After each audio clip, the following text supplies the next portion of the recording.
अस्सलाम वालेकुम। उम्मीद है आप सब खैरियत से होंगे। मैं डॉक्टर आकिब जवेद।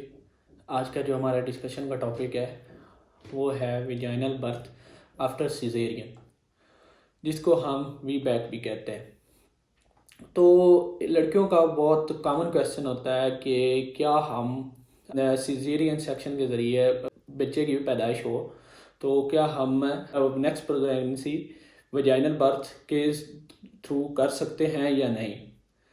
तो बेसिकली इसका जो आंसर है वो है जी हाँ, हम कर सकते हैं। तो लेकिन उसके लिए कुछ कंडीशंस होती हैं। अगर उन कंडीशन पे वो पूरा उतरती हैं तो वो वेजाइनल बर्थ की तरफ जा सकती हैं। तो वो कंडीशन कौन कौन सी होती हैं तो ये हम डिस्कस करते हैं। फर्स्ट ऑफ ऑल ये हो कि उसके अगर सिजेरियन उसने करवाया है, ठीक है, तो उसके बाद नॉर्मल प्रेगनेंसी इससे पहले 1 साल का वक्फा हो कम से कम।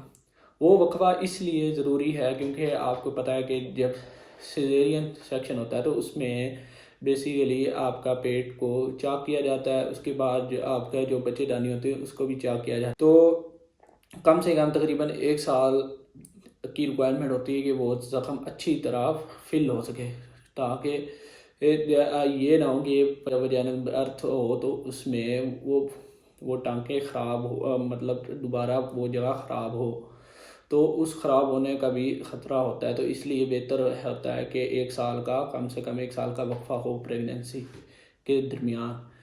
तो उसके अलावा पहली कंडीशन तो होगी ये। दूसरी कंडीशन की बात करें तो उसमें यह होता है कि अगर बच्चे की पोजीशन नॉर्मल हो। नॉर्मल पोजीशन ये होती है जिसको हम सेफेलिक पोजीशन कहते हैं। उसमें ये होता है कि बच्चे का जो सर होता है वो नीचे होता है और जो टांगें होती हैं वो ऊपर वाली साइड पे होती हैं। तो अगर उसकी पोजीशन नॉर्मल है फिर भी पॉसिबल है, करवा सकते हैं। अगर बच्चे की हार्ट बीट नॉर्मल हो, उसमें कोई इशू ना हो, ठीक है, या उसके अलावा अगर जो फीमेल है उसमें कोई और क्रिटिकल कंडीशन ना हो, या कोई प्रेगनेंसी के दौरान कोई कॉन्ट्राइंडिकेशन वगैरह ना हो, ठीक है, तो हम वेजाइनल बर्थ की तरफ जा सकते हैं। अगर इनमें से कोई भी इशू हो, लाइक फीटल हार्ट बीट, बच्चे की हार्ट बीट, दिल उसका सही काम नहीं कर रहा, हम सर्जरी नहीं करेंगे, नॉर्मल की तरफ नहीं जाएंगे।